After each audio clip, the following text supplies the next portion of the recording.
The year was 2007. A man had raped and murdered a 6-year-old child.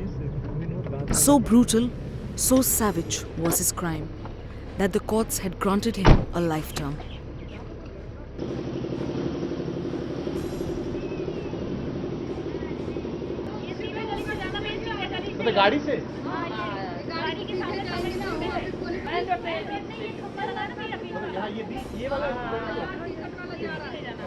But just as the family of the victim had some semblance of a closure, came the shock.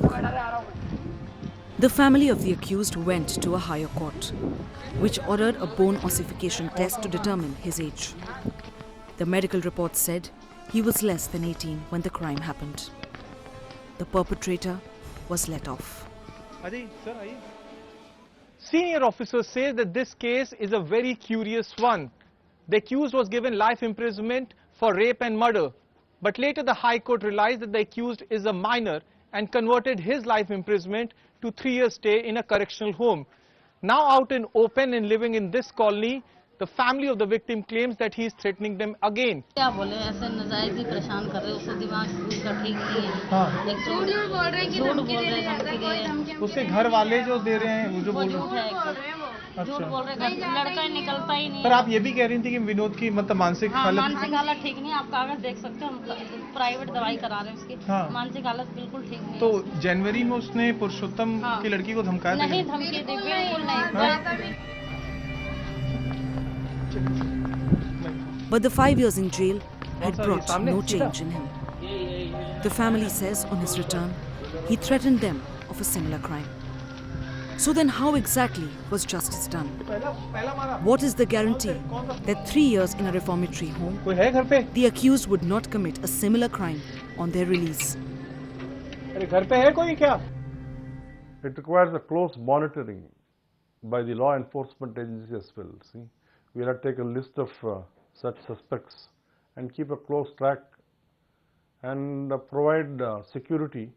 Of course, it's so difficult to control all this. Suppose if it happens within the 4 walls of a house, so difficult. But still, I think the law enforcement machinery can actually become more visible in the eyes of the public to boost the confidence.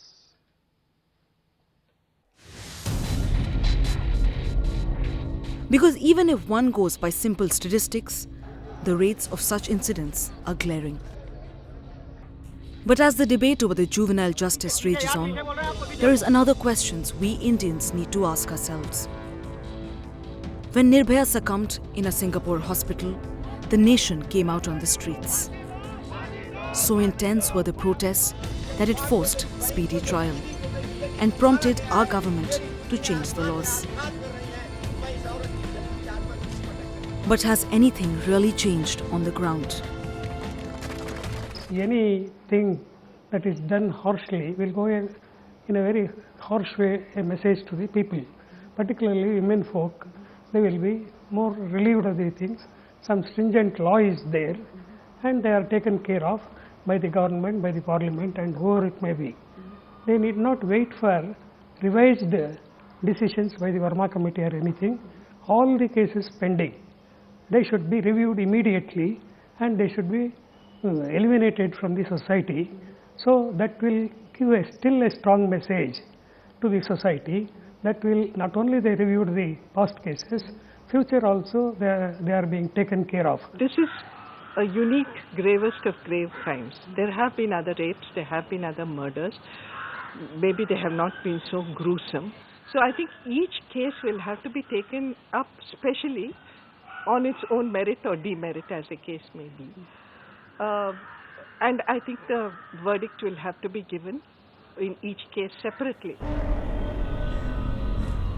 Because only recently, another Nirbhaya ordeal unfolded in the maximum city. One woman cornered by a bunch of brutes and victimized. If the laws were really that tough, if the deterrent was really that strong, then this should not have happened. What is important is that how crimes like this are responded to in an effective sort of way. You know, that there is a certainty of punishment, and it is done in a way where, you know, you create confidence in reporting these cases, you create the kind of robust system that investigates it well, and that in terms of the way it's responded to, in terms of the conviction level, in terms of prosecution, that we have a professional system working well towards addressing the issue at hand, which is violence against women, whether it's in the home, whether it's on the street, or whether it's in the office space.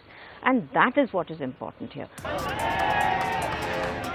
So now, as we rejoice the death sentence to the savages whose brutality claimed an innocent life, we must look back and ask ourselves, has the reality changed after Nirbhaya?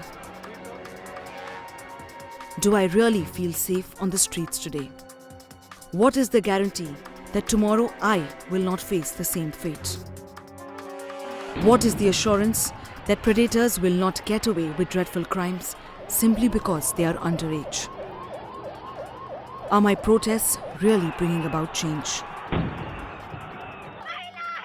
Because the answers to these questions will force us to open up our eyes to the reality that is India.